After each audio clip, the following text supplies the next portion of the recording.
வணக்கம்.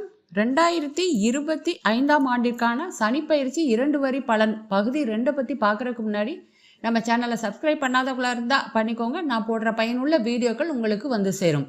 சரி, போன பதிவில் கன்னி ராசி வரை உள்ள பலன்களை பார்த்தோம். தற்போது துலாம் ராசி. 6ஆம் இடத்து சனி முன்னேற்றத்தை தருவார். கடன் அடைய போகின்றது. வயதிற்கு ஏற்ற வகையில் நல்லவைகள் அனைத்தும் நடக்கப் போகின்றது. முயற்சிகள் பலிக்கும். அதிர்ஷ்டம் கை கொடுக்கும். விருச்சிகம். விருச்சிகத்திற்கு 5ஆம் இடத்து சனி குழந்தைகள் விஷயத்தில் கவலைகளை உண்டாக்கும். அதாவது படிப்பு, திருமணம் போன்ற விஷயங்கள்னால பெற்றோரை பிள்ளைகள் பிரிந்து செல்லும் நிலை உருவாகும். மற்றவை ஆன்லைன் ரம்மி, செல்போன் இது போன்ற விஷயங்களில் கவனம் தேவை. அதிர்ஷ்ட குறைவு உண்டாகும். தனுசு. உங்கள் ராசிநாதனான குருவின் வீட்டிற்கு 4வது இடத்திற்கு சனி வரப்போகின்றார். அதனால தாய்க்கு ஏதாவது பாதிப்புகள் உண்டாகலாம். வீடு வாகன விஷயங்களில் விரயங்கள் வரும்.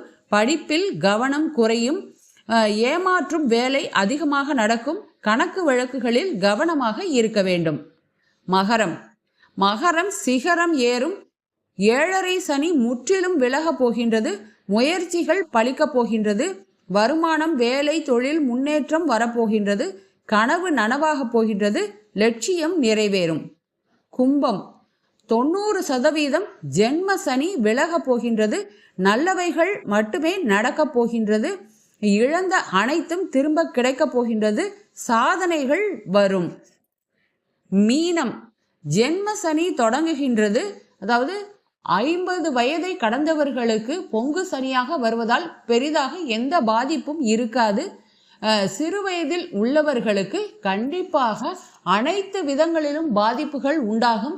அதனால் பணம், தொழில் போன்ற விஷயங்களிலும் சூதாட்டம் இது போன்ற விஷயங்களில் கையெழுத்து போடுவது, இன்னொருத்தருக்காக கையெழுத்து போடுவது இது போன்ற எந்த விஷயங்களிலும் மாட்டாமல் இருப்பது, கவனமாக இருப்பது நல்லது. நன்றி, வணக்கம்.